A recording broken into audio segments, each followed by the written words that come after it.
Hey everybody, welcome back. To those of you new to the channel, I want to extend a welcome to you. To those of you that are returning subscribers, it's good to see you all again. Uh, Today's video, I'm going to start out by asking a very simple question. How many of you are absolutely struggling these days? Like you get to the grocery store, you're noticing that the dollar doesn't stretch nearly far enough no matter what cutbacks you do.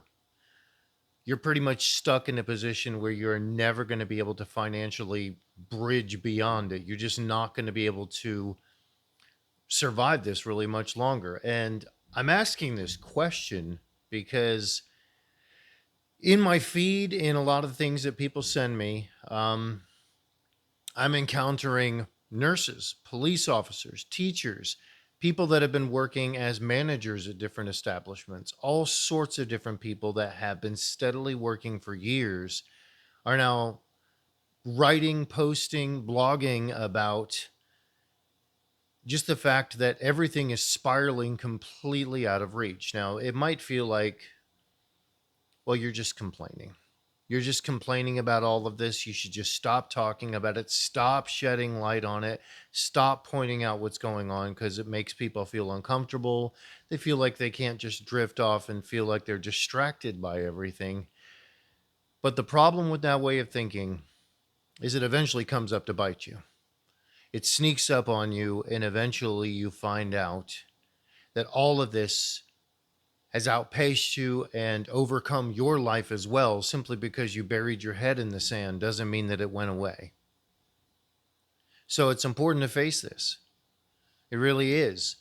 One of the things that I've noted, even in one of the other businesses that I have where I do contract work, is that private equity, basically corporations, are now buying up all of the HVAC companies, especially throughout the eastern part of the United States into the southern part of the United States, all the way up towards New York. They're buying up all the HVAC companies. They're buying up every small company that has not been completely wiped out by the bug, completely wiped out by the recent economic, let's just call it not even a recession at this point, probably more like a depression that really our government just doesn't want to acknowledge is even happening. Because of this, not just the quality control has gone down, but pay in these companies have gone down. They just get run right into the ground, but then they own the lion's share of everything that's going on out there.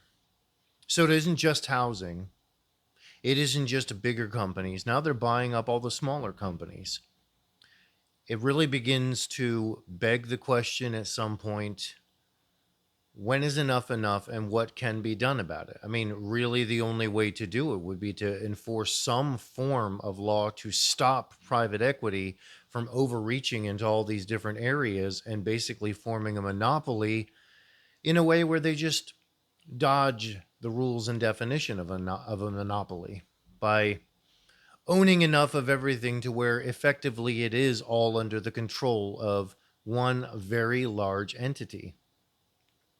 Anyone that has ever listened to any of my other videos, you understand that BlackRock, State Street, and Vanguard own enough shares and controlling interest in each other to effectively be just one giant company so they can be a monopoly, be a controlling entity without legally, technically violating the rules.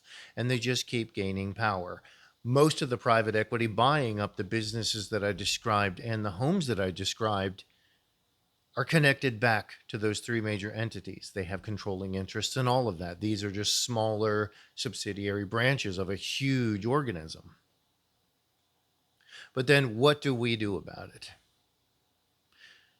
Can you cut costs enough? I've looked at many different people who are taking every approach that they can think of to find a way around this. Some of them are growing their own food.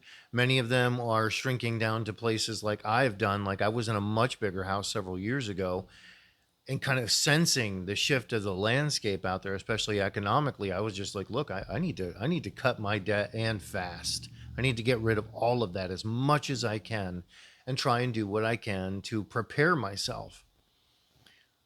But what would somebody who is a young family per se with kids, what would you do about that? Because you can't exactly shrink down into a tiny, tiny place. It's not like you can move into a tiny home very easily. Although I have to say, I've seen people doing that. I have seen people moving into tiny homes that are basically like almost like the size of a giant RV, and they put everything into that just so they can survive for now in the hopes of being able to buy back in and re-enter the market at some point and get a bigger place down the road after having financially salvaged and recovered from everything.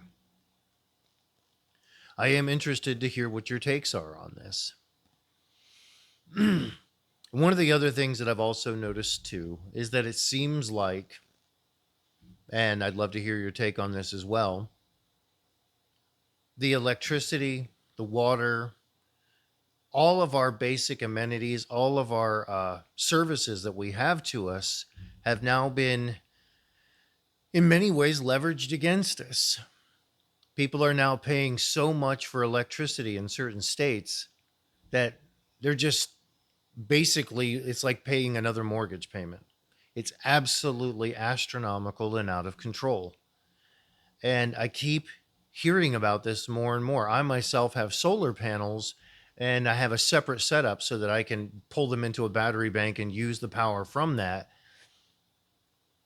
But I've noticed that there's quite a few states that are very, very restrictive about that sort of thing. Some of which will absolutely do everything. They'll claim that they support every bit of type of green energy that's out there, and then they'll do everything they can to crush that simply because they want the control, which I guess is really the bottom line about this. It's all about the control. So I'm curious as to what some of you are paying for your electricity bill, your water bill, the other services that you have to have on a regular basis just to be able to function, and if any of you have found ways around it. I myself actually am using a solar powered pump from a well that was already established on the property that I'm at. You know, there are many ways around it, but you have to find creative and inventive ways to do it. You have to be willing to, if you're going to be honest, set aside present day creature comforts to get yourself to a point where you might be able to stabilize yourself through all of this mess. That has been my solution. I've noticed other people are doing that. I've noticed that other YouTubers even are talking about how they've shrank down their lives just to make sure that they're not just overspending all over the place out there. At any rate, that's pretty much my video for today, and I'd love to hear from all of you in the comments. As many of you might have noticed in my last video, I'm actually starting an online community where you can come join in, connect, and I'm going to put up all sorts of coursework. It's going to be on School, Skool, and I'm going to put up all sorts of different courses and other things to help you with literally everything I've done to get myself out of some bad financial situations and stabilize myself. Maybe you can use that. It might be a benefit. I think it might be for many of you. And also, if you're interested in doing something like I do, like starting a YouTube channel, I will walk you through every last step that I took and show you a roadmap of that, because I figure if you have it in your heart to do that, just like I'm doing, you ought to have a shot at it. And I'm more than happy to show you how. So before I head out, like, subscribe, hit the notification bell. All of that helps the algorithm, of course. And I look forward to talking to you all again soon.